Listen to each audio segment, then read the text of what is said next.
どうも、ケイスケです。海外から帰ってきて1日目やっとね、美味しいコーヒーをお家で飲める。先日韓国からのシンガポールに行ってきました。なんかもともとねシンガポールに行こうと思ったんですけども、直接行くよりも韓国経由した方がなんか安いんじゃないみたいな感じになって、韓国に1回行ってでその後シンガポールに行ってきました。で韓国の動画1個出して、もう 1,2 個ね海外の動画出そうと思ってるんですけども、それよりまず先に帰国した動画が出てしまうという感じになりますが、ご了承ください。で今回は旅行に持っていったカメラ機材、ちょうど昨日韓国のカフェ動画を出したんですけども、その中のコメントでね、よくいつも見てくださってる視聴者さんから旅行に持っていったカメラ機材を教えてくださいというコメントが来ていたので、今回の動画ではそれをねちょっとじっくりご紹介していきたいと思います。カメラもそうなんですけども、レンズもそうだし、ジンバルだったり、あとフィルターみたいな細かいところをどういう風に使い分けているのかっていうのも含めてご紹介していきたいと思いますので、ぜひ旅行に持っていくカメラ機材として参考にしていただければと思います。ちょっとね僕の場合は荷物が多いんで参考にならない部分もあるかもしれないんですけども、使い分けとかじっくりご紹介しようと思いますので、自分の参考にできる部分をつまみながら見ていってくれると嬉しいなと思います。早速いってみましょう。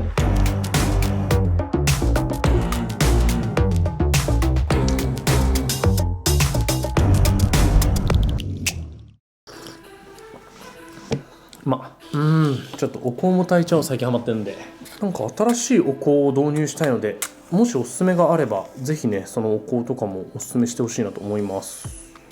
はい、香りオン香りになっちゃうけどね。はい、お香を炊いていきましょう。はい、香り。はい、ということで今回は旅行に持っていったカメラ機材ですね。僕は韓国に4日間行って、その後シンガポール4日間行きました。ほぼ3日4日ぐらいなんですけども、そこで使っていったカメラ機材早速ご紹介していきます。撮れた動画とか写真とかご紹介しながらやっていきますので、ぜひ参考にしてください。でまずカメラですね。カメラはもう持っていきすぎだと思うんですけども、4つ持っていきました。はい、まずは今使っている FX3、ソニーの FX3 っていうカメラですねと、はい、こちらソニーの α1 ですね。僕が使っている、ソニーのフラッグシップカメラでございますの α1 と、ライカ Q2、もうこれはマジでいつもの旅のお供なんですけども、ライカ Q2 最高のカメラです。あんまり僕ね1年間動画に出してないんですけども、やっぱこれはもう旅行に絶対持って行っていますと、今回新しく旅行に持って行ったのはこちらの富士フイルムのXH2S です。はい、この4台を持っていくことになりました。でそれぞれの使い分けなんですけども、僕の場合は動画も撮って写真も撮るんですよね。写真も動画もどっちも好きだと。でやっぱ旅行に行った時ってどっちも撮りたいというか、写真って後から簡単にね見返しやすいっていうのがやっぱメリットとしてあるし、片や動画はやっぱ僕ね動画作るのすごい好きなので、いろんな動画撮りたいんですよね。なので動画のカメラ、写真のカメラ別々で持って行ってます。で FX3 は完全に動画用のカメラ、写真も撮りはしたんですけども、基本的には動画用のカメラっていう風にしていて、日中はだいたい FX3 をこう持ちながら、もう1個このねライカ Q2 を持ったりとか、あとカバンに入れながら撮影をしてました。なんでジンバルにつけたりねして FX3 で撮影しつつ、ライカ Q2 でバシャバシャと撮って、こんな感じでね撮影しています。このライカ Q2、僕のモデルはちょっと限定のモデルなんですけども、本当にいいカメラで、多分ね良すぎて1年間あんま動画に出てこなかったんですよ。なんでライカ Q2 本当に使ってんのみたいな声とか多分あると思うんですけども、めちゃくちゃ使ってて、旅行の雰囲気をそのまま残せるのとこのライカ Q2 のいいところだと思うんですよね。 28mm っていう焦点距離なんですけども、要は広さですね。iPhone と同じぐらいの広さで撮影ができるんですよ。でそれでいて画質はもう最高クラスなの。フルサイズの中でもめちゃめちゃ綺麗なので、最近GR3 っていうちっちゃいカメラね流行ってると思うんですけども、それもこのライカ Q2 と同じような広さで撮れます。なんですけども GR だとやっぱ APS-C という一回り小さいセンサーなので、もちろん画質悪くないんですけども、やっぱりこうライカ Q2 使っちゃうと最高画質で撮れてるわけじゃないなっていうので、僕引っかかっちゃうんですよね。ライカ Q2 はこういう α1 と比べても全然遜色ないというか、むしろいいんじゃないかと思うぐらい綺麗に撮れちゃうので、やっぱその辺の旅行をね最高の状態で切り取れてるっていうのがこのねライカ Q2 の強みだと思ってます。はい、語っちゃった。で、FX3 は動画用ですね。こんな感じでたくさん動画を撮っていて、やっぱFX3 は自分のラット、色味のテンプレートっていうのをカメラの中に入れられるので、それで撮影ができるっていうのが一番のメリットかなと思います。今回はルミックスのカメラを持っていくか迷ったんですけども、ルミックスのカメラだと 4K のスローモーションがちょっと撮影できないんですよね。4K の5倍スローとか撮影できないんですけども、FX3 の場合はそれができるので、僕やっぱスローモーションもこう使いたかったので、今回は FX3 を持っていくことにしました。なので基本は日中 FX3 の動画カメラとライカ Q2 で基本的には撮影していて、こっちの α1 と XH2S に関しては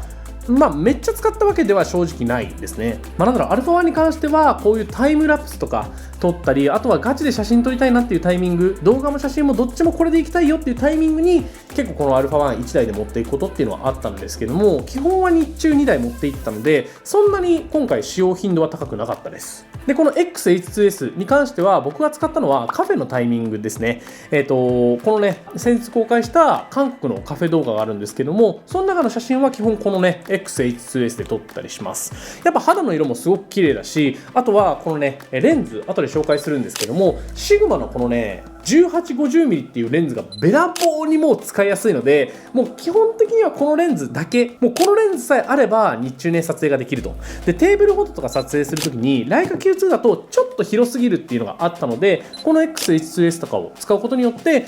しっかりと背景とか入れたいものとかを決めながら撮影ができるっていうのが、この XH2S いいなと思って使っていました。なので、カメラ選び難しいというか、あんまり多く持っていきすぎてもしんどいじゃないですか、持ち歩くのも。で、僕ね、今回ね、結構しんどかったっちゃしんどかったんですけども、とはいえやっぱ海外ね、撮りたいな、初めて行く海外撮りたいなという気持ちが先行しちゃったんで、もう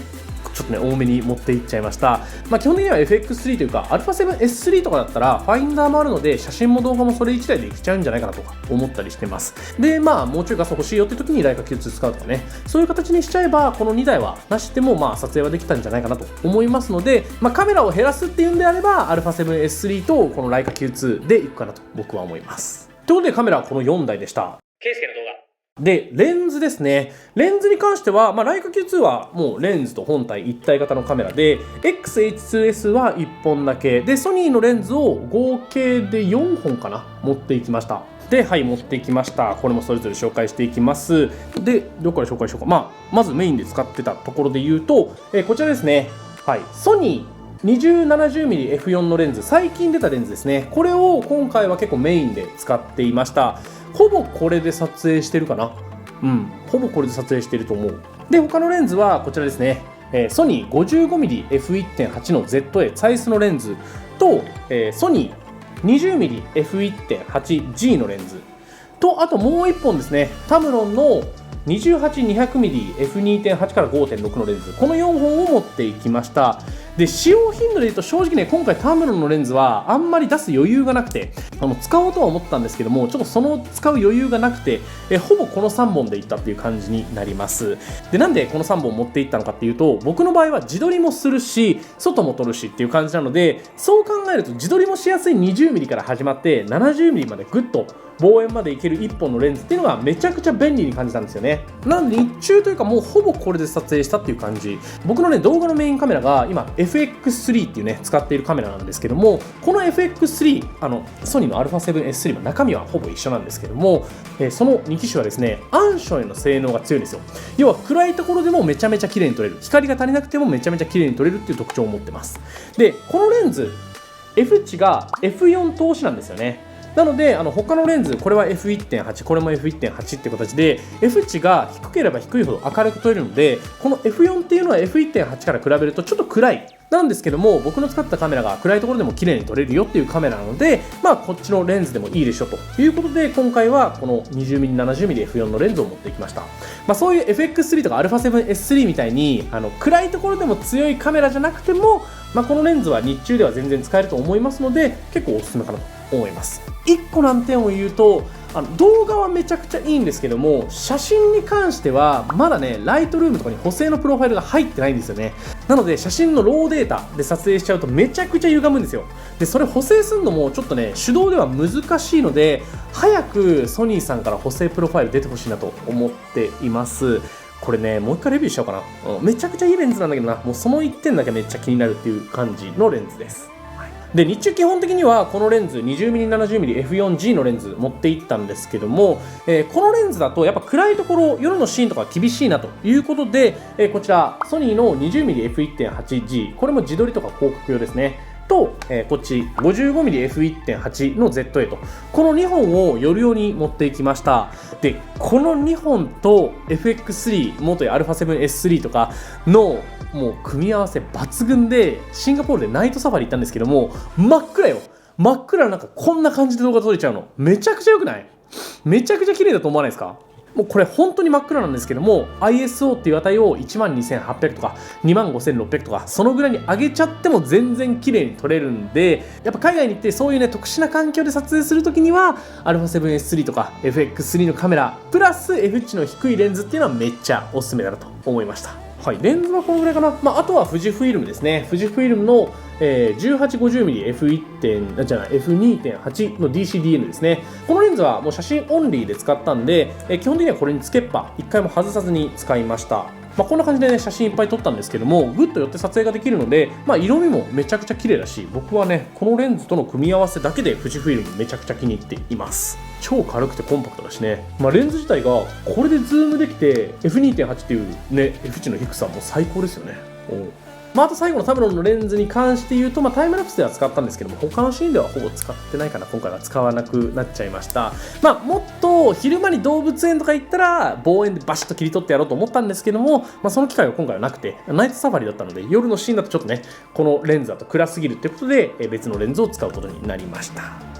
最近は僕は動画をよく撮るので、やっぱソニーのレンズが中心になります。ソニーのカメラでソニー純正のレンズ使ってあげると手ブレ補正がね効きやすくなったりもするので、やっぱその辺も含めてソニーのレンズが最近は中心になっています。ということで今回持っていたレンズは4本プラス1つ合計5本となりました。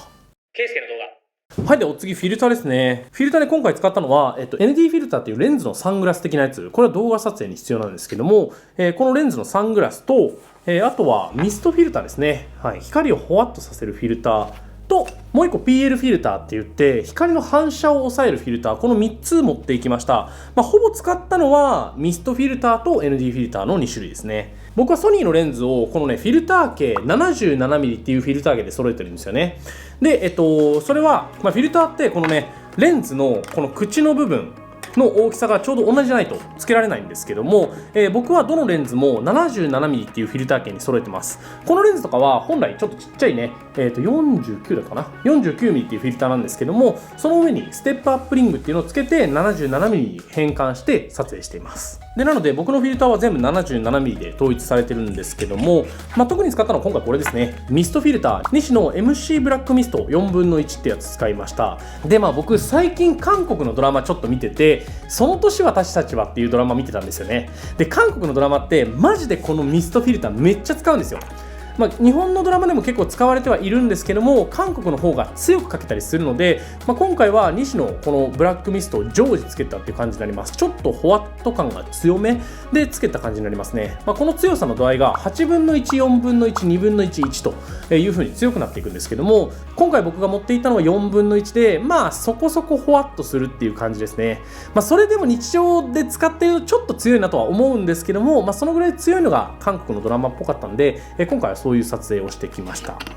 で ND フィルターはいつも使っている西のトゥルーカラーバリオですね。それにこのね SWIFT ってやつがあってですね、これを上にパッとかぶせるともう一段暗い ND フィルターになるという感じになります。この ND フィルターがあることによってシャッタースピードが上がりすぎずに滑らかな表現ができるという感じになるので、動画撮影にはマストですね。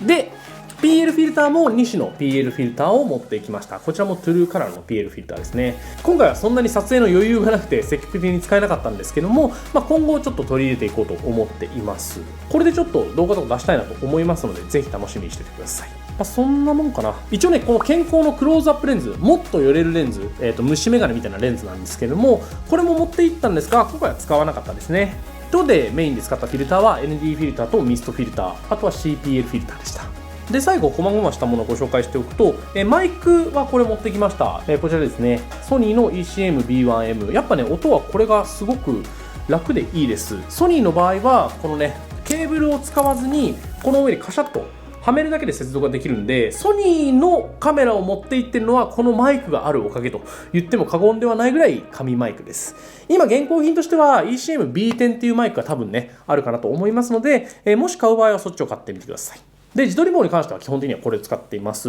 PGY テックのマンティスポットプロ。最近ね、マンティスポット2みたいなのが出たんですけども、僕は初代のものを持っていてですね、下にこういうアルカスイスのプレートがあれば、こうやってカチッと挟むだけで、三脚として使えると。あんまりこう海外でがっつり三脚とか立てる余裕とかなかったので、基本的にはなんかテーブルの上とかに置いて、こういう風にして撮影をしていました。はい。マイクもつけると、よいしょ、はい、こんな感じですね。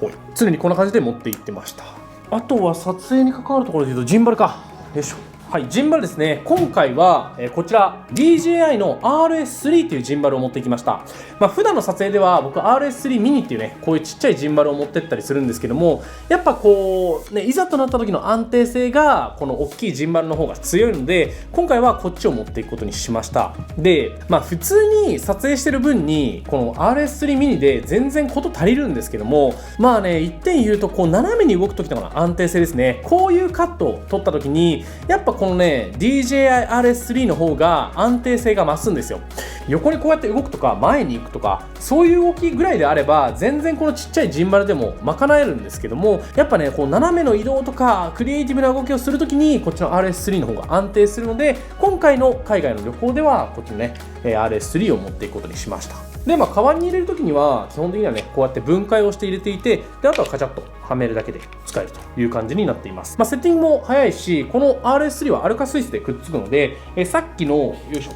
これですね、このね自撮り棒ともですね互換性があるというか、このまま、DJI RS3 にくっつけることができるという感じになっております。くらいかな。はい、撮影に持っていった機材だとそのぐらいかなと思います。ケイスケの動画。はい、ということで今回は旅行に持っていったカメラ機材ご紹介してみましたが、いかがでしょうか。言いますが持って行き過ぎです。絶対に持って行き過ぎはい、こんなに使い切れないよと思うと思います。なので僕はね何でもやりたくなってしまう、一人でね何でもかんでもやっちゃうっていうタイプの人だし、もういっぱい荷物持ってくんだったらトレーニングしようっていうタイプのね人間なので、もうパワーで賄うという感じで持っていってるんですけども、もっとスマートに持ち運びたいよとか、やっぱ旅行って楽しむことも大事なので、ある程度軽くなきゃいけないっていうのもね僕は必要だと思いますので、そういう場合はもっともっと機材を減らして、例えばスローモーションとかもう使わないよっていうんであれば、ソニーの α7-4 みたいな画素数がそこそこあって動画も撮れるよっていうカメラとか、ルミックスのカメラもそうなんですけども、はい、こういうねルミックスの S5M2 っていうカメラと、このシグマの 2870mm のレンズとか、もうこれだけで全然ねいろんな撮影とかできちゃうので、もうこれだけ持ってくっていうのもありなのかなと僕は思ったりしています。今回ねでも海外でちょっと気合を入れたかったんで、こんなたくさん持っていっちゃいました。推しクラムはもう1個持ってけばよかったなっていうところで言うと、もうちょい広角のレンズを1本持っていってもよかったなと思ってます。なんかタムロンかシグマら辺から17mm あたりの広いレンズが出るという噂もありますので、その辺のレンズちょっと気になると思っております。また買ったらね報告しようと思いますので、ぜひその時はレビューをチェックしてみてください。ということで今回の動画はこの辺にしたいと思います。全部ね概要欄にリンクを貼っておりますので、気になるものがあったらポチッとしちゃってください。今回の動画いいと思ってくれた方は高評価ボタン、チャンネル登録もぜひよろしくお願いします。それではまた次の動画でお会いしましょう。バイバイ。